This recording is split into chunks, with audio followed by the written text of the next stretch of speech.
நோன்பு நோற்கட்டும். ஆக இது அல்லாஹ்வுடைய கட்டளை, இது விதியாக்கப்பட்ட நோன்பு. யார் மீது கடமை இந்த நோன்பு என்றால், பருவ வயதை அடைந்த ஒவ்வொரு ஆண் பெண் மீது இந்த நோன்பு கட்டாய கடமையாகும். தொழுகை போல்தான்.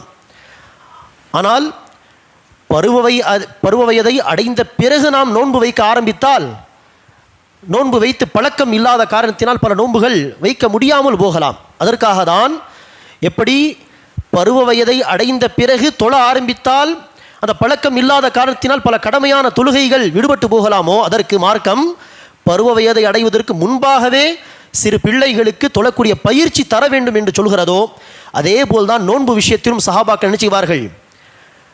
பருவ வயதை அடைவதற்கு முன்பாகவே 8 வயது 9 வயது 10 வயது சிறுவர்கள் சிறுமிகள் இருந்தாலே நோன்பு வைக்க அவர்கள் பயிற்சி கொடுப்பார்கள் என்று ஹதீஸிலே நாம் பார்க்கிறோம்.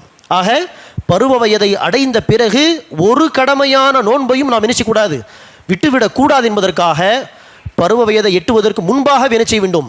நம்முடைய பிள்ளைகளுக்கு நோன்பு நோக்கக்கூடிய பயிற்சியை கொடுக்க தொடங்கிவிட வேண்டும். சரி, அவ்வாறு நோன்பு நோக்கும் பயிற்சியை தரும் பொழுது கவனத்தில் கொள்ள வேண்டிய ஒரு விஷயம்தான் அன்பானவர்களே, நோன்பு வைக்க சொல்லி ஒரு பாதி நாள் போன பிறகு சரி இன்னைக்கு பாதி நோன்பு போதும், அரை நோன்பு போதும் என்று சொல்லி என்ன செய்யக்கூடாது? உணவு தரக்கூடாது. இது அவர்களுடைய அந்த நோன்பு நோக்கக்கூடிய அந்த பழக்கத்தை ஏற்படுவதற்கு பதிலாக பாதி நோன்பு வைத்து அடுத்து நோன்பை முறிக்கக்கூடிய பழக்கத்தை அவர்களுக்கு தந்துவிடும். அப்படி செய்யக்கூடாது. சஹாபாக்கள் என்ன செய்வார்கள்? நோன்பு நோக்கும்படி சொல்வார்கள் சிறுவர்கள் சிறுமிகளுக்கு. அவர்கள் ஏதாவது பசி தாங்க முடியாமல் அடம் பிடித்தால் ஏதாவது பொம்மை கையில் கொடுத்து விளையாடச் சொல்வார்கள். என்ன அர்த்தம்? இஃப்தார் வரை எப்படியாவது அவர்களை சாப்பிட விடாமல் செய்வார்கள் என்று தான் அர்த்தம்.